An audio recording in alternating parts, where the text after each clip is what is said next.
नमस्कार प्रिय दोस्तों, स्वागत है आपका स्वस्ति प्रोग्रामा में। मैं आपकी दोस्त, आपके होस्ट दर्शनी मनीषा बुद्धू आपका स्वागत करती हूँ। आप तैयारी साथ बैठे हैं, देखते हैं कि आज के प्रोग्रामा में हम आज क्या vragen आपके behandeld करेंगे। Om u niet meer nog meer in de spanning te houden, gaan we Pandit ji verwelkomen en dan gaan we starten met het programma। नमस्कार पंडित जी। नमस्कार दर्शनी जी। कैसे हैं आप पंडित हम जी? तो ठीक है, आप सुनाइए, आप कैसे हैं? हम बहुत अच्छे हैं पंडित जी। आप इतनी सज-धज के कहाँ जा रही हैं? अब हम ऐसे बताएं पंडित जी, आपने पिछली बार बताया थे कि गुप्त नवरात्रि है ना, तो हम अपने ही तरफ से गुप्त नवरात्रि अपनी तरीके से हम मनाते हैं, तो अच्छा, ऐसे ही तो आप गुप्त बन करके आए हैं? जी अच्छा, जी आज गुप्त बन कर आए हैं और कुछ हमारे प्रिय दर्शकों ने गुप्त समाचार भेजे हैं और अच्छा? vragen भेजे हैं, तो इस आज के लिए आपके लिए हम प्रस्तुत करेंगे पंडित ठीक, जी। पंडित जी, er is weer, ik ga moeten filteren hoor, we gaan een beetje met links en rechts met een bepaalde vragen daar gaan. अच्छा, Ik had een vraag eisen eigenlijk Pandit ji, betrekking op de crematie। आज ही crematie से शुरुआत करेंगे अच्छा पंडित जी। ऐसे माना जाता है कि आजकल देखने को आया है कि श्राद्ध क्रिया के समय हम एक गड्ढा खोदते हैं of ja, er is een put dat men dan graaft of dan ook wel zet en het breekt। Om welke reden vraagt men dus zich af van moeten we dus een pot of een put met water dan breken? अच्छा, ये प्रचलन जो है, जो कंधे पे एक घट रखते हैं, अच्छा। हम लोगों के पौत बोली हैं, मट्टी के बर्तन मट्टी का, हाँ। और ओके लेके शव के जो है 3 परिक्रमा करना है। अच्छा, कहीं कहीं पे 1 परिक्रमा होता है, कहीं कहीं पे 3 होता है, वास्तव में उसको 3 परिक्रमा करना है। और पीछे में एक छेद रहता है, उस छेद से पानी गिरता रहता है। जी। इससे पहले कि हम चिता को आग लगाएं, तो इस पानी से जो है हम 3 परिक्रमा करके और उस घट को पीछे गिरा करके फोड़ देते हैं। जी। यहाँ सूरीनाम में थोड़ा कम होता है, बहुत लोगों ने ऐसे नहीं किए हैं, लेकिन जहाँ जहाँ तक मैंने देखा है और मैं तो खुद करता हूँ, और ये श्राद्ध जब होता है तो इस घट को लेकर के परिक्रमा करना चाहिए। इसका कारण भी होता है, इस घट के माध्यम से अगर हम श्राद्ध करें तो इसका कारण होता है। पहला कारण ये है कि उस शव के निमित्त जो अग्नि में दाह संस्कार किया जाएगा, जिस शरीर का दाह संस्कार होगा, उसके लिए ये जल उसका अंतिम भेंट है इस पृथ्वी से उस शरीर के लिए। शरीर के लिए ये जल अंतिम है, अंतिम भेंट है। तो ये घट जो है शरीर के साथ संबंध रखता है। अच्छा। दूसरा इसका अर्थ होता है कि इसको हम पीछे गिरा करके फोड़ देते हैं। जी। तो जब गिरा करके फोड़ते हैं तो इसका अर्थ होता है कि हम इस शरीर का बंधन इस घट के तरह समझते हैं, इस घट की तरह बताते हैं अपने परिवार की ओर से, क्योंकि आत्मा भावना को समझता है। आत्मा जो है शब्दों से या हमारी पुकार से जो है उतना प्रभावित नहीं होते हैं जितना भावना से यहाँ पर जो है प्रभावित होते हैं। तो उसके प्रभाव को जो है समझाने के लिए, उस भावना को समझाने के लिए यहाँ पर इस घट को फोड़ा जाता है। घट को फोड़ने का मतलब होता है कि उसका संसार से बंधन टूट गया है। उसको हम यहाँ पर दर्शाते हैं कि अब तुम्हारा इस शरीर से कोई संबंध नहीं, इस परिवार से कोई संबंध नहीं, तुम्हें हम जो है अग्नि को सौंपते हैं, इस शरीर को जो है अग्नि को सौंपते हैं। जो अग्नि इसको दग्ध करके जला करके उनकी जो है वशीभूत जो बचेगा, उसका असली रूप जो बचेगा, वही जा करके उसको प्राप्त होगा, जो भस्म का रूप है। दूसरा ये है कि घट जो होता है वो पानी का बर्तन जो होता है, मट्टी का बर्तन जो होता है, उसमें पानी होता है, धीरे धीरे पानी गिरता है, क्योंकि उसमें एक छेद होता है।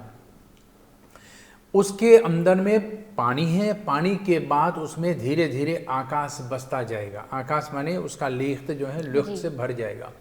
तो उसके अंदर में अभी कुछ है, वो है आकाश। तो इस आकाश को आकाश में मिलाने के लिए हमें इस घट को जो है खोलना पड़ेगा। तो तोड़ते हैं, तो उसको हम लोग गिरा करके फोड़ देते हैं। तो इससे आत्मा का संबंध जो होता है परमात्मा से जो है हम लोग बताते हैं। यहाँ पर धर्मशास्त्र में बताए गए हैं कि आत्मा का अब बंधन जो होता है परमात्मा से हो जाते हैं, इसलिए हम उसको फोड़ देते हैं। तो इसे घटाकाश कह देते हैं। तो इस घटाकाश को जो है जा करके परमात्मा से मिलन होने का जो है संभावना बताते हैं। तो ये घट को फोड़ना एक इसका कारण भी होता है। अब उसका जो है 3 परिक्रमा करना, तो पहला परिक्रमा जो है इस पार्थिव शरीर के लिए है, जो बचा हुआ मट्टी का जो है ढेला है, जो मट्टी का जो है शरीर है, जो हम चिता पे रखे हैं, इसके माध्यम से वहाँ पर ये एक परिक्रमा इस शरीर के लिए होता है।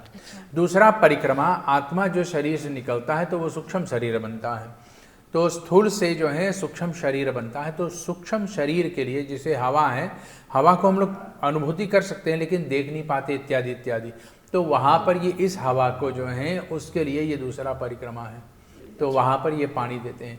तीसरा परिक्रमा जो होता है तो उसको जो है कारण शरीर या यातना शरीर भी कहते हैं, तो उस शरीर के प्रति है।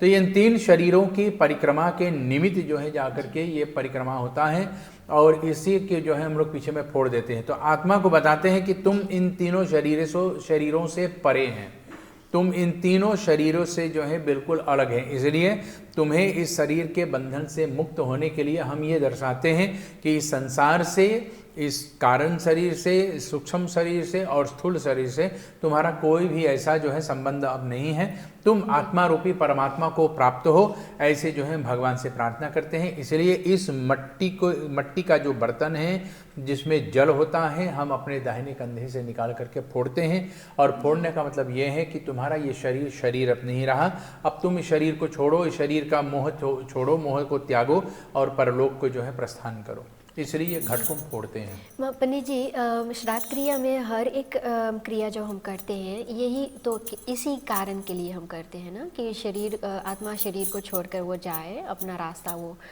खुद बनाए। तो लेकिन अगर हम ये नहीं करेंगे तो तब उमन कुछ प्रॉब्लम आएगा पंडित जी? देखो, करने से ना करने से जो है भेद भी होता है। आपको भोजन में दे दूँ रास्ता में, आप कहीं जा रहे हैं, मैं आपको कुछ सैंडविच बना करके दे दूँ, तो आपको होगा कि भाई चलो हमको कहीं इधर उधर भटकना नहीं है, खोजना नहीं है, भोजन साथ में है, कहीं पे भी बैठ करके भोजन कर सकता हूँ।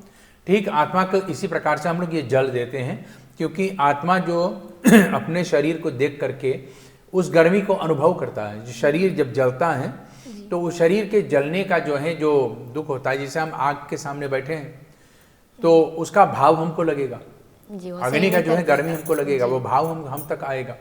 तो ठीक इसी प्रकार से आत्मा को भी यही भाव प्रकट होता है, उस भाव को प्राप्त होता है। तो शरीर जब जलता है तो उस गर्मी को वो अनुभव करता है, और उसी अनुभव के आधार से जो है हम उसको जल देते हैं कि आपको जब गर्मी लगे तो इस जल से जो है आपको जो है शीतलता की प्राप्ति हो, ठंडा आपको प्राप्त हो। ठीक जिस प्रकार से हमें सैंडविच मिल गया है तो हम कहीं पे भी बैठ करके भोजन कर सकते हैं। अब हमें दुकान भटकना नहीं कि हमारे मनपसंद के हमें भोजन मिले या ना मिले, हम पहले से लेकर के जा रहे हैं। ठीक इसी प्रकार से उस आत्मा को जो है हम लोग ये दर्शाते हैं कि आपकी रास्ता में, आपके चलते हुए मार्ग में कोई बाधा ना आवे, इसलिए हम आपको ये जल देते हैं। आप इस जल को पहले से प्राप्त कर लो, कहीं पे भी आपको दैव योग से यह जल की प्राप्ति हो जाएगा, वहाँ पर आप इस जल को अनुभव कीजिए, उस जल को प्राप्त करके शीतलता को प्राप्त करें। एक ये होता है, दूसरा ये होता है कि परिवार को भी हम दर्शाते हैं कि भाई अब तुम्हारा इस शरीर से कोई बंधन नहीं है। जब तक ये शरीर रहा, परिवार के लिए इस शरीर से एक बंधन रहा कि इस शरीर को हम जानते हैं, इस शरीर को हम पहचानते हैं, हमारा ये है, हमारा वो है, हमारे रिश्तेदार हैं, हमारे भाई हैं, हमारे कोई भी है। तो इस प्रकार से हम उस शरीर को इस रूप में देखते हैं। अब अग्नि इसको भस्म कर देगा तो उसका जो है असली रूप जो बचेगा वो माटी का वो भस्म है। तो वो भस्म जो है, वो माटी का जो है भस्म रूप जो बचेगा वही आप हमें दर्शाएगा। तो इसमें ना हम भाई देखेंगे, बहन देखेंगे, पति देखें, पिता देखेंगे, माता देखेंगे, इसमें कोई भी ऐसा रिश्ता नहीं रह जाता है, वो केवल माटी ही रह जाता है। और इस माटी को हम लोग क्या करते हैं, तो कहते हैं अगर हमारे पास माटी है तो उस माटी को जो है कहीं किनारे पे बाहर ही लगा देते हैं कि पेड़ पौधे इस पर उपजेगा, या तो फिर इसको हम जल में डाल देते हैं तो जल के बहाव से जो है ये शुद्ध स्थान पे जा करके लग जाएगा। परिवार के लिए ये एक पहचान होता है कि अब हमारा इस शरीर से कोई संबंध नहीं है। आत्मा के लिए ये पहचान होता है कि ये आत्मा शरीर से मुक्त हो चुका है। तो जहाँ तक ये प्रश्न आता है कि उस शरीर के लिए हम क्या करें, शरीर के लिए हम भोजन दें इत्यादि, नहीं, शरीर जब तक है तब तक भूख प्यास है। आत्मा जो है जब शरीर में रहता है तो तब तक उसको भूख प्यास का जो है अनुभव होता है। आत्मा जो है शरीर से मुक्त होने के बाद भूख प्यास से अलग हो जाता है। बचता है जीव जो शरीर से अब भी संबंध रखता है, और उस जीव के लिए हम लोग श्राद्ध करते हैं, भोजन पानी देते हैं, ताकि उसका भूख प्यास शुद्धा उसका शांत हो। क्योंकि जीव जो है वही जाकर के फिर जन्म प्राप्त होता है नए शरीर के रूप में, वो नए शरीर में जाता है और आत्मा जो है उस कर्म फल को लेकर के आता है, जिसके जो है वो अपने जीवन का सुख और दुख के भागीदार बनता है। जी पंडित जी, तो एक ऐसे घटना भी घटी है कि एक महिला जो गर्भवती थी वो एक्सीडेंट में वो चल बसी, और ये प्रश्न आए हैं ऐसे कि अब वो महिला शायद कुछ महीने की गर्भवती थी। इस परिस्थिति में अगर वे चल बसी है और उसके अंदर में एक बच्चा भी पल रहा था, वो मुझे सदी श्राद्ध क्रिया पंडित जी। धर्मशास्त्र में ये लिखा भी है कि अगर स्त्री के जो है मृत्यु होती है और वह स्त्री गर्भवती है तो उस शिशु को जो है माता के पेट से निकाल देना चाहिए, उस जीव को, शरीर को जो है शरीर से निकाल देना चाहिए। कुछ लोग के मान्यता है, कहना है कि वो जैसे आई हैं, बच्चे कभी जन्म नहीं दिए हैं और बच्चे उसी के अंदर में मर भी गए हैं, तो उसको जो है एक साथ में जला देना चाहिए। हाँ। बिल्कुल नहीं, उस बच्चे को उसके अंदर से निकाल देना चाहिए। निकाल लेने से फिर उस बच्चे के जो है अलग से जो है विधि होता है, अलग से उस विधि का पालन करते हुए उसका शरीर को जो है जमीन में गाड़ दिया जाता है। लेकिन माता के साथ उस शरीर को, उस बच्चे को माता के पेट में रहने के कारण से चिता पे जला करके भस्म नहीं करते हैं, उसको दाह संस्कार नहीं करते हैं। धर्मशास्त्र में इसका साक्षात प्रमाण मिलता है कि उस जीव को निकाल करके उसको जो है जमीन में गाड़ देना चाहिए, तभी उस माता की जो है शरीर को जो है दाह संस्कार करते हैं। अब प्रश्न उठता है कि बच्चे को और माँ को ऐसे ही जला दे तो इसका प्रभाव क्या पड़ता है। वही जीव जो है, वह बच्चा जो माता के पेट के अंदर में अभी रहा, वो जीव माता के अंदर में रह जाती है और वह जीव अपने उस शरीर के प्रभाव से माता के साथ दग्ध होती हैं। तभी यह जीव जो है जाकर के भूत प्रेत आदि बन करके भटकता ही रहता है, उसको मुक्ति नहीं प्राप्त होता है और नया जन्म की जो है ओर नहीं बढ़ पाता है। ऐसे जो है बच्चे, ऐसे जीव जो है जाकर के परिवार में प्रेत बन करके परिवार को अनेक प्रकार के कष्ट देते हैं, दुख देते हैं। तो इन दुखों से बचाने के लिए, इन कष्टों से निवारण करने के लिए, क्योंकि यहीं पे प्रेत दोष आरंभ होता है, इस प्रेत दोष से परिवार को बचाने के लिए यहाँ से ये क्रिया बताई गई है। कुछ लोगों की मान्यता है कि ये प्रेत दोष आदि जो हैं हम लोगों ने बना दी हैं, मनुष्यों ने, विद्वानों ने बना दी हैं परिवार को जो है और उलझन में डालने के लिए। नहीं, ये सब उलझन में डालने के लिए नहीं है, ये सबको जो है मुक्त करने के लिए है। अगर आप जो है शिव महापुराण देखें, कहीं धर्मशास्त्र में ऐसा जो है उल्लेख नहीं है कि एक माता की मृत्यु हो गई है और उसके अंदर में ये जीव भी रहा। इसके लिए जो है हमें कोक शास्त्र में, गरुड़ पुराण में, प्रेत मंजरी में, इन ग्रंथों में देखना पड़ेगा इसका विधान क्या है। गरुड़ पुराण जो है 17 अध्याय, इसमें केवल प्रेत खंड है, बाकी के जो है इसमें 12 स्कंद हैं। 12 गरुड़ पुराण जो है जिसको कहते हैं स्कंद, स्कंद माने एक पुस्तक, एक बुक, जैसे हम लोग होस्तक बोली है। तो हर एक बुक में अलग अलग होस्तक हुए हैं, चैप्टर्स हुए हैं।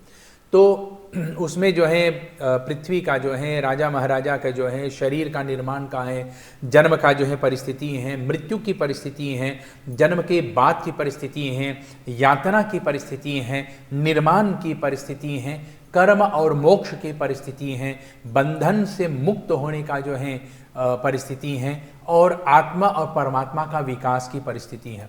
इन 12 विषयों को जो है अलग अलग शैली से बताए गए हैं गरुड़ पुराण के अंदर में। ठीक गरुड़ पुराण के अंदर में जो शैली बताई गई है उसमें 17 अध्याय केवल प्रेत खंड में है, और यही 17 अध्याय जो है हम लोग 10 गात्र के दिन में प्रेत खंड को जो है वर्णन करते हैं। बाकी के जो हम लोग तो करते नहीं हैं, क्योंकि बाकी के जो हैं अपने कर्म का फल क्या है, किस प्रकार से हमें शरीर मिला है, काहे का हमें शरीर मिला है, काहे का हमारा जन्म हुआ है, जन्म लेकर के हमें करना क्या है, कहाँ पर पहुँचना है, किस प्रकार से करना है, परमात्मा से संबंध हमारा क्या है, हमारा शरीर जो है परमात्मा से कैसे हमें प्राप्त होता है, ये सब लक्षण अलग अलग शैली में, अलग अलग अध्यायों में वर्णन है। अब ठीक इसी प्रकार से अब बताए गए हैं कि अगर किसी का शरीर अभी पूर्णतः बने नहीं हैं और बनने से पहले उसका जो है धारण करने वाला, जिसके अंदर वो जीव है, जिस माता की पेट में है, उस माता की जो है मृत्यु हो जाती है और वह बच्चा अभी शरीर के रूप में माता के अंदर में है, तो यहाँ पर गरुड़ पुराण के जो हैं शरीर संबंधी विषय जो हैं बताते हैं कि उसको माता की पेट से निकाल लेना चाहिए। ठीक जिस प्रकार से पेड़ को हम लोग काटते हैं और उसमें फल लगे हैं तो फल को पहले तोड़ लेते हैं जी। उस फल को निकाल लेते हैं, काम में लाते हैं और फिर उसके बाद उस पेड़ को काटते हैं, छांटते हैं। ठीक इसी प्रकार से उस माता के शरीर को दाह करने से पहले उसके अंदर में अगर कोई जीव रहा होगा तो उस जीव को निकाल लेना चाहिए। और अगर बगैर जाने के सब श्राद्ध क्रिया कर दी से पंडित जी, dan hoe kunnen we dat eigenlijk goed maken?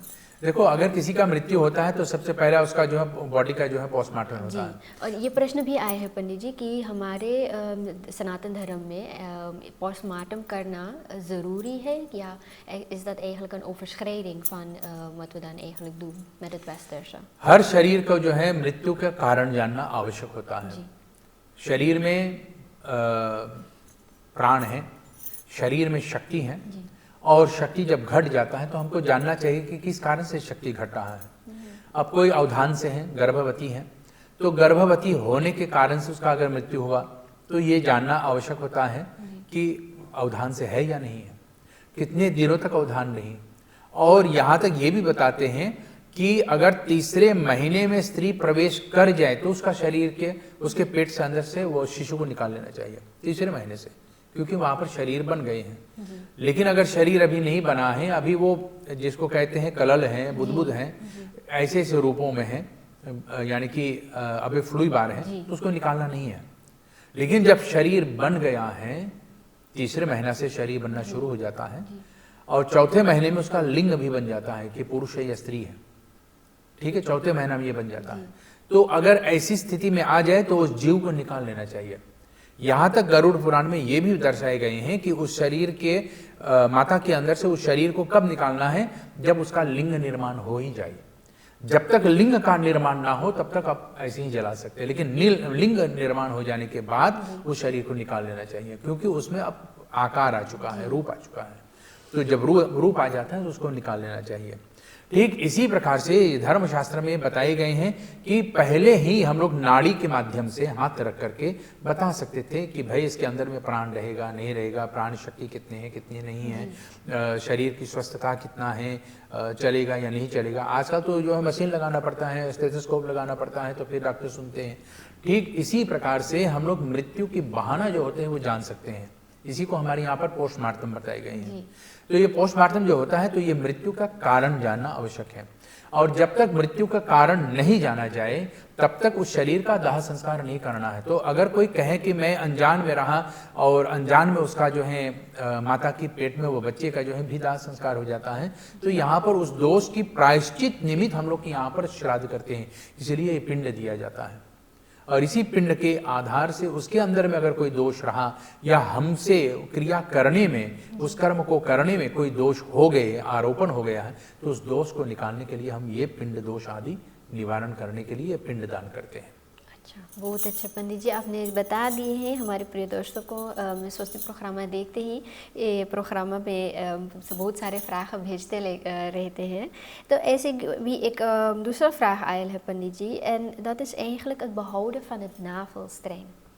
हाँ जी। अब मुझे वो वर्ड नहीं पता है कि नाफस्त्रंग वो हिंदी में हम कैसे कहेंगे, नाड़ी कहते हैं। अच्छा, तो ऐसे नाड़ भी कहते हैं उसको, नाड़। अच्छा, तो लड़कियों के लिए नाड़ी, लड़कों के लिए नाड़, दोनों के लिए नाड़ी है। अच्छा, तो ऐसे है कि एक दर्शक वो देखते हैं प्रोग्राम, स्वस्ति प्रोग्राम देखते हैं और वे जानना चाहते हैं कि क्या नाड़ी को घर में रखने से कुछ अपशगुन हो सकता है, या ऐसे भी हो सकते हैं कि कई साल बीत जाए और किसी की जो पुत्र हो या बेटी हो उनकी शादी नहीं हो पा रही है और वे शायद 45 या 64 के बीच में हैं, उम्र में, हाँ उम्र में हो चुके हैं, और अब वे जानना चाहते हैं कि क्या उनको याद आया है कि नाड़ी उन्होंने जन्म के बाद बच्चे की घर में ही रखे हैं, और वो जानना चाहते हैं कि क्या नाड़ी को घर में रखने से या बवार करके मुँह से सीक्रेटली मुँह पे उन्होंने रख दिए हैं, क्या ये कारण भी हो सकते हैं कि उनकी शादी नहीं हो रही है या आगे नहीं बढ़ रहे हैं अपनी ज़िंदगी में? बड़ा गंभीर परिस्थिति है। गंभीर इसलिए क्योंकि लोग जो हैं कहते हैं कि मैं धर्म को मानता हूँ। जी। मैं ये बता सकता हूँ कि उनके अंदर में धर्म के प्रति या धर्म को मानने का जो है दिखावा है, लेकिन धर्म की नहीं मानती हैं। अच्छा। अब धर्म, हम लोग कहते हैं कि मैं धर्म को मानता हूँ, हिंदू धर्म को मानता हूँ, लेकिन हिंदू धर्म जो कहता है, हमारे धर्म जो लिखा है उसको नहीं मानते हैं। बच्चा का जब जन्म होता है, एक जीव का जब उत्पत्ति होता है, शरीर जब मिलता है, तो छठे दिन पे उसकी नाड़ जो होता है वो गिर जाता है। अच्छा। ये नाड़ जो जिससे वो माँ के साथ जुड़े रहते हैं, वो जन्म लेने के बाद उसको काटते हैं। काटने के बाद छठे दिन पे ये नाड़ शरीर से गिर जाता है।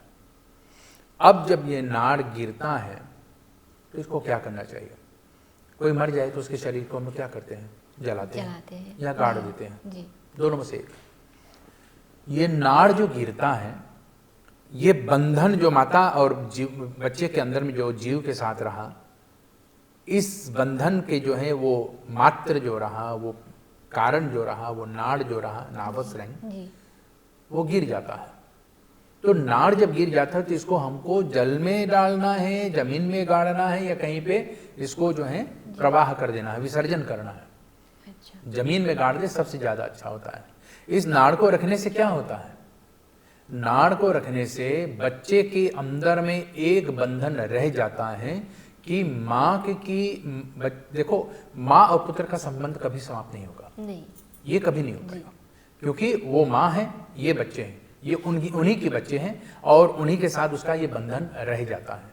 लेकिन नाड़ जो होता है तो इसमें एक दोष होता है, एक दोष ऐसा, एक ऋण माने कर्जा। तो ये ऋण जो होता है तो इस ऋण को हमें चुकाना चाहिए। तो ये नाड़ गिर जाता है तो धरती माता से हम लोग प्रार्थना करते हैं कि जिस नाड़ के कारण से हम बंधे हुए रहे माँ के साथ, उस बंधन को, उस गांठ को मैं आपको सौंपता हूं। और आपको सौंपने के माध्यम ये है, कारण ये है कि मैं आपको ये नाड़ आपके अंदर में रख देता हूं, स्थित कर देता हूं, स्थापित कर देता हूं, और उसको माटी से बंद कर देते हैं। तो उसको विसर्जन करना है, उसको गाड़ देना चाहिए। ये एक है। गाड़ने का मतलब जो है कि अब धरती, शरीर का जो है एक अंग जो है, एक दोष, एक अंग जो कट गया है, निकल गया है, उसको हम जमीन में गाड़ दिया। अब ऐसे देखा जाए कि कोई डॉक्टर के पास गए और डॉक्टर ने बोला, भाई तुम्हें मधुमेह है, चीनी की बीमारी है, तुम्हारा हाथ या पैर को काटना पड़ेगा। हाथ और पैर को जब काट देते तो उसको हम लोग क्या करते हैं? डॉक्टर ने बोला कि भाई इसको क्या करेंगे? उसने बोला, भाई अब मेरा काम क्या नहीं है, तो आप इसको कुछ भी कर दो। तो डॉक्टर लोग इसको जो है कहीं कोई ऐसा विशेष जल में रख देते हैं जिसके कारण से कुछ दिन तक ये उनके पास रहे, छानबीन जांच के लिए, विज्ञान के लिए, वैद्य साहब के लिए। या कुछ लोग कहते हैं कि भाई इसको जो है कचरे में डाल दो। या तो कुछ लोग हैं जो कहते हैं कि भाई इसको हमारी जो है हॉस्पिटल में एक छोटी सी आग की बबूले वाला मशीन है, उसी के अंदर में जाकर के भस्म कर दो। ठीक है, उसको वहां पर क्रेमेट कर देते हैं। तो हमारा धर्मशास्त्र बताते हैं जब नाड़ गिरता है तो उसको हम जमीन में गाड़ते हैं। डॉक्टर के माध्यम से शरीर का अंग को अलग करने से जो शरीर के हिस्सा अलग हो गया है उसको भी हमें गाड़ देना चाहिए। जी। उसको हमको फेंकना नहीं है, क्योंकि शरीर का अंग रहा और वो शरीर के साथ जुड़े हुए हैं, तो उसको जो हमें गाड़ देना चाहिए। यहाँ पर तो प्रश्न केवल नाड़ का आया है, तो नाड़ का जो है हमें उस जमीन में गाड़ देना चाहिए, जिससे इस शरीर का उस अंग के प्रति जो मोह माया रहा वो नष्ट हो जाए, मिट जाए, वो ऋण, वो कर्जा जो रहा वो चुक जाए, उसको चुकाना है। अब अपने घर में इस नाड़ को रखने से क्या फायदा होता है? कुछ नहीं होता है, केवल यही होता है कि उस बच्चे के भाग्य को आगे बढ़ने में बाधा आ जाता है। उसका भाग्य खुलना चाहिए और भाग्य खुल नहीं पाता है क्योंकि हम उसके नाड़ को जो है अभी रोक रखे हैं। अच्छा, लेकिन पंडित जी अगर ये हमें छठे ही दिन करना है और हमने ये नहीं किए हैं, लेकिन अब हमें ये मालूम हो जाते हैं, जैसे हमारे प्रिय दर्शकों ने पूछे हैं, उनको अब ये मालूम हो गया है कि नहीं रखना चाहिए, घर में नहीं रखना चाहिए, लेकिन गाड़ देना चाहिए। Kunnen ze het nu ook doen? अभी वे कर सकते हैं अभी? उसको अगर कोई भी कारण से नाड़ नहीं गाड़े हैं तो अब भी उसको उस नाड़ को जो है किसी भी पात्र में रख करके जल के किनारे गीले हुए माटी के साथ उसको जो है गाड़ देना चाहिए। गीला हुआ माटी क्यों? क्योंकि इतने सालों तक 35-40 साल तक उस नाड़ को रखने से वो एकदम सूख गए हैं, कड़ियल हो गए हैं और टूट भी सकता है। तो उसको गलाने के लिए जल की आवश्यकता है। तो गीला हुआ माटी में उसको धर करके या कहीं जल के किनारे उसको जो है जाकर के गाड़ देने से तो फिर वो जाकर के नरम हो करके जमीन में फिर पसर जाएगा, फिर गल जाएगा, मिट जाएगा, माटी बन जाएगा, इत्यादि इत्यादि। उसको गाड़ देना है। अभी भी उसको गाड़ा जा सकता है और गाड़ देना ही उसके लिए जो है फायदा होता है, क्योंकि गाड़ने से जो है उस बच्चे के अंदर में एक स्वतंत्रता बढ़ेगा। स्वतंत्रता माने सरसंध है, और वह स्वतंत्रता जब बढ़ेगा तब उसके अंदर में एक प्रकार की ऊर्जा, विश्वास, आत्मविश्वास उत्पन्न होगा, जिस आत्मविश्वास के आधार से उसका भाग्य खुलेगा। फिर उसका भाग्य खुलेगा तो उसका जो है, जैसे आप कह रहे हैं, वो पूछ रहे हैं कि उसका विवाह नहीं हो रहा इत्यादि इत्यादि, तो उसका भाग्य खुलेगा। हो सकता है उसके जीवन में विवाह लिखा है तो विवाह होगा। हाँ, अगर 45-50 साल तक जो है अभी विवाह नहीं हुआ तो भाई आप जो हैं अब ऐसे ही मान लो कि आप जो हैं गृहस्थी वाला समय बीत गया है, अब आप वानप्रस्थ में ही भी जाने वाले हैं, क्योंकि 25 तक आपको पढ़ना है, 50 तक आपको गृहस्थ में रहना है, 50 के बाद जो है वानप्रस्थ है। तो बांटते जाइए और आप धीरे धीरे अब सन्यासी की ओर बढ़िए। तो 50 के उम्र में आप विवाह शादी क्या करें भाई, आपका जीवन ऐसे ही चला गया है, अब रमता जोगी बनो, मस्त रहो। लेकिन पंडित जी आजकल तो लोग कहते हैं कि एज का तो सिर्फ नंबर होते हैं, लोग एज होते हैं 50 साल के, लेकिन उन पे ये जवान होने का हिम्मत अभी है। ये हमारे धर्म संस्कृति के ऊपर जो है आघात करने का जो है संभावना है जी। लोगों के जो है हमारे कल्चर को तोड़ने का जो है ये एक नया तरीका मिला है। हमारे हिंदू धर्म को तोड़ने के लिए ये सब प्रचलन किया जाता है कि एज एक नंबर है। आयु केवल एक नंबर नहीं है। आयु हमें ये दर्शाते हैं कि हमारे सनातन धर्म में किस क्षण तक हमें क्या करना है, क्या नहीं करना है। अन्यथा ये शरीर घटता नहीं, बूढ़ा नहीं होता। ठीक इसी प्रकार से शरीर के प्रति जो बताए गए हैं कि आयु एक नंबर है, इसके आधार से हमारे ऊपर हमारे आत्मविश्वास, हमारे धर्म को तोड़ने का संभावना किया जाता है, प्रयास किया जाता है कि हम अपने धर्म से भटक जाए। क्योंकि आज तक हमारे सनातन धर्म में बताए गए हैं कि भाई आपकी उम्र इतने हो गए हैं, इस उम्र तक आपको जो है जाकर के आगे बढ़ना है। अन्यथा हमारे धर्मशास्त्र ये नहीं बताता कि 25 बरस तक जो है आपका विद्यार्थी का जो है जीवन, ब्रह्मचारी का जीवन जो है निभाना है। 25 से 50 तक आपको गृहस्थी का, 50 से वानप्रस्थ 75 तक, और 75 से आगे जो है आपको संन्यास निभाना है। ये हमारे धर्मशास्त्र नहीं गिनाते, हमको नहीं बताते। आयु केवल नंबर नहीं है। आयु हमें शरीर का जो है इस जीवन का भाग के जो है जो 4 चरण हैं, इन चारों चरणों में हमें किस प्रकार से अपने जीवन को व्यतीत करना है ये बताते हैं। Goed, dat je Panditji. Panditji, maar dan ga ik even terug naar die ene vraag omtrent de moeder die eigenlijk in de zwangerschap kwam dan te overlijden. Er zijn sommige vrouwen die eigenlijk ook levend, maar dan eigenlijk hun zwangerschap niet verder dan 3 माह bijvoorbeeld kunnen voortzetten. तो एक ऐसे प्रश्न भी आए हैं कि एक महिला जैसे होती है, उनका एक ये परिस्थिति हो रही है कि वे 3 महीने से ज़्यादा वो गर्भवती नहीं हो सकती है, उनका गर्भाशय गिर जाता है। तो ये प्रश्न आए हैं, उन्होंने अपने पंडित जी से वो वार्तालाप किए, बताए हैं। उनके पंडित जी ने तो बताए हैं कि एक इस समस्या जो है, और ये समस्या होती है जैसे बताते हैं कि कुछ कारण से शायद विवाह के समय उनकी शादी उनके पति से अलावा किसी और से भी हुई है। वो कहते हैं कि एक भूत प्रेत आत्मा से शायद उनकी शादी भी हुई है। तो ये प्रश्न आए हैं, क्या ये हो सकता है कि जिससे आप शादी कर रहे हैं, विवाह कर रहे हैं, उनके अलावा भी आप किसी और से जो वहाँ पे शामिल होते हैं विवाह कर सकते हैं, हो सकता है? और अगर ऐसे हैं तो ये क्या कर सकती हैं कि उनकी गर्भपात ना गिरे 3 महीने से ज़्यादा? आपके प्रश्न का अगर आपके इस प्रश्न को दोहराया जाए तो इसका तात्पर्य ये होता है, प्रश्न ये होता है कि उस व्यक्ति का विवाह एक प्रेत के साथ हुआ जी, उसके पंडित ने बताई जी, और वो गर्भवती नहीं बन पाती हैं क्योंकि उसका विश्वास ये है कि प्रेत के साथ विवाह हुआ इसलिए। जी, पहली बात तो ये है, हमको ये जानना चाहिए कि पंडित जी ने कैसे देखा कि उसका विवाह प्रेत के साथ हुआ। क्या पंडित जी भी प्रेत बन करके वहाँ पर भूत बन करके आए थे? तो ये पूछना पड़ेगा जी। तो कठिन समस्या है जी।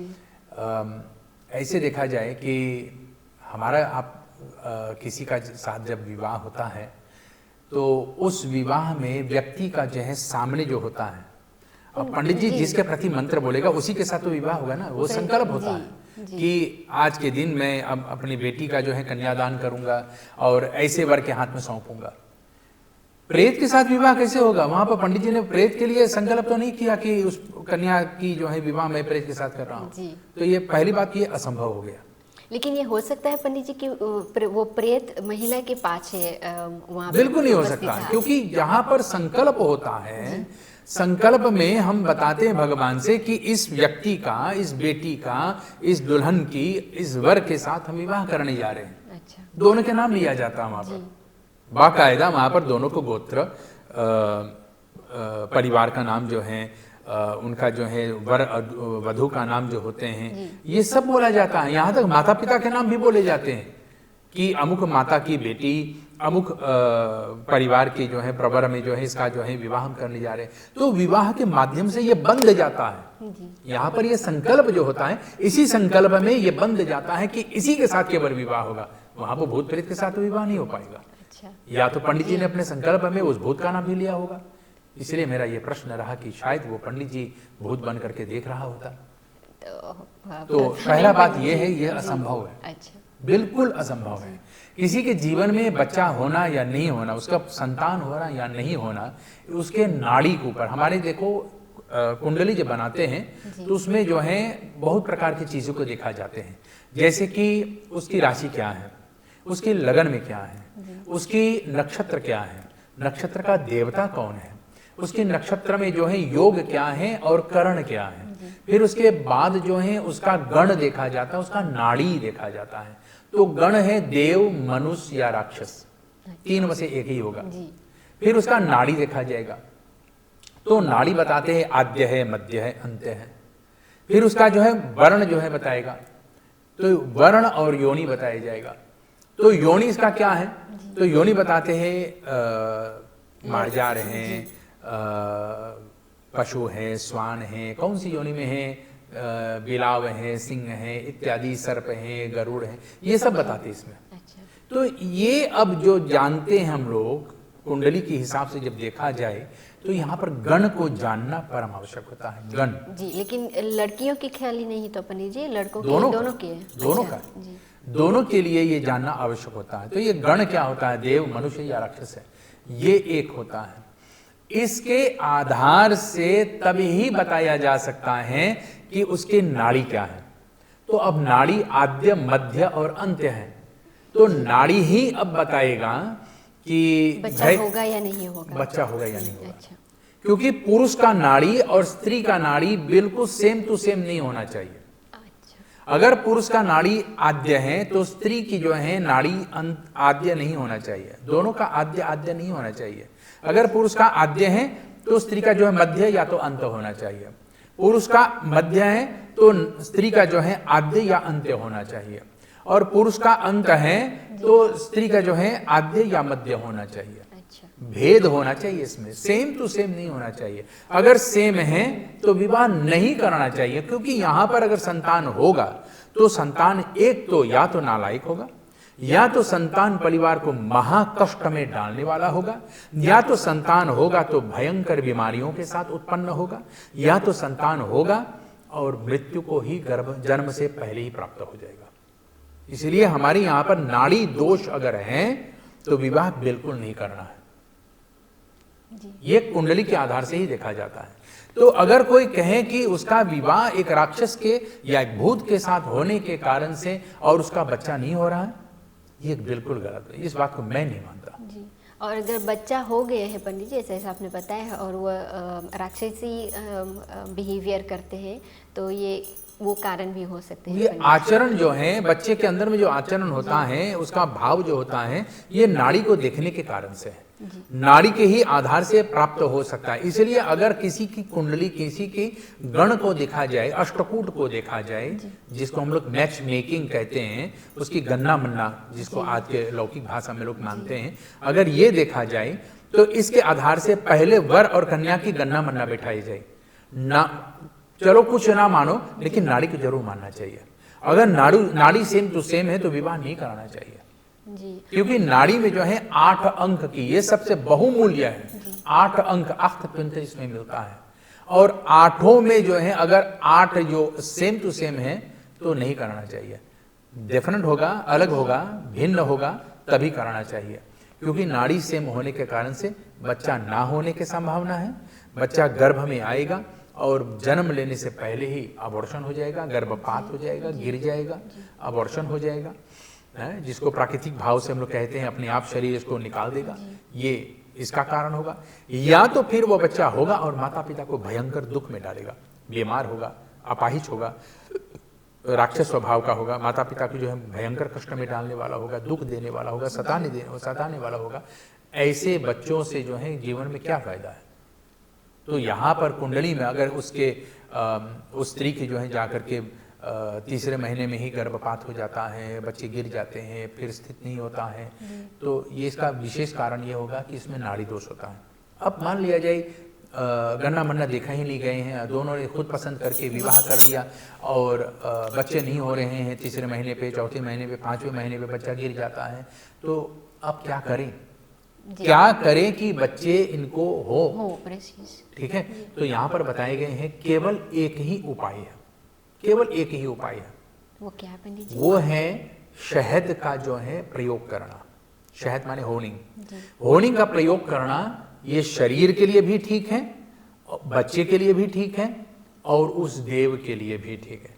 तो कहते हैं नर्मदेश्वर शिवलिंग जो होता है, उस नर्मदेश्वर शिवलिंग में शिव और पार्वती का वास होता है, शिव शक्ति उसमें साक्षात विराजमान होते हैं। तो उस नर्मदेश्वर में जो शिव शक्ति का जो है दिव्य रूप है, उसी के ऊपर शहद चढ़ावे, और शहद चढ़ा करके शिव जी का जो है व्रत रखे। 16 सोमवार का जो है जो ये व्रत रखता है, तो उनके यहाँ पर संतान होने की संभावना है।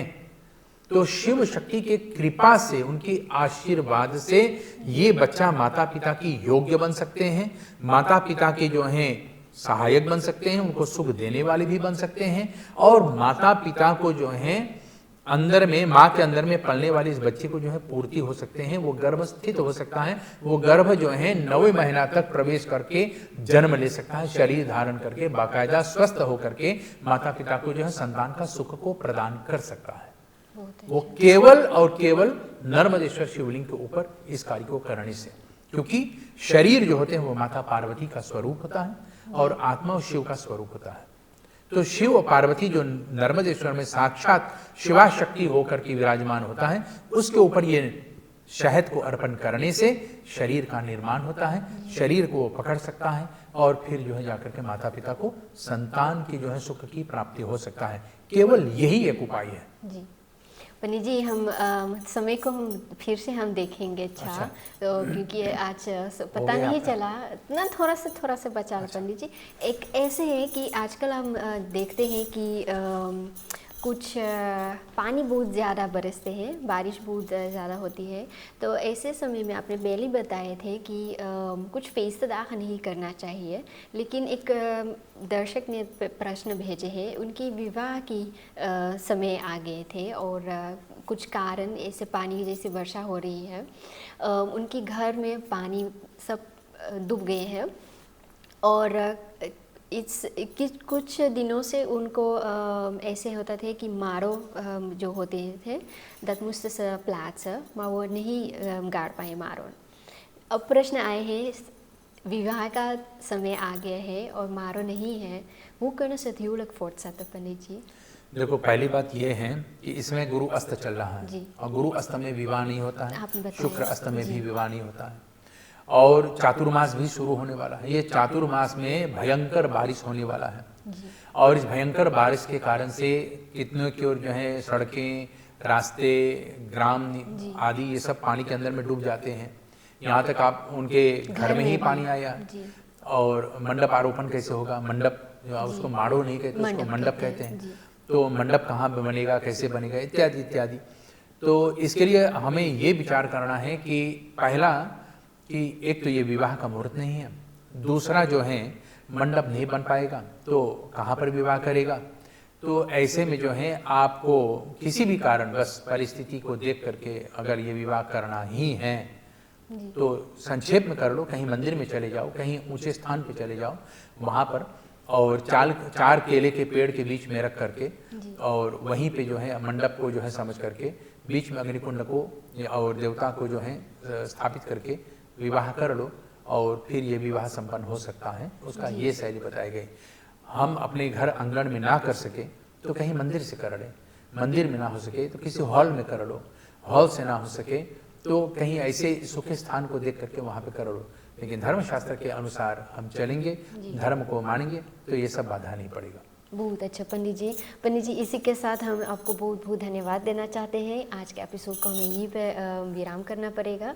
हम फिर मिलेंगे अगले एपिसोड में और हम आज के फ्राख जो आए हैं और पिछले फ्राख जो बचे हुए हैं तो हम आपके फिर से प्रस्तुत करेंगे। पंडित जी नमस्कार, शुभ रात्रि। पंडित जी शुभ रात्रि। तो प्रिय दोस्तों, आपने आज के एपिसोड आपने सुने हैं, देखे हैं, हमने बहुत सारी बातें की हैं। आपको हम बहुत बहुत धन्यवाद करना चाहते हैं and we see you for the volgende keer। नमस्कार।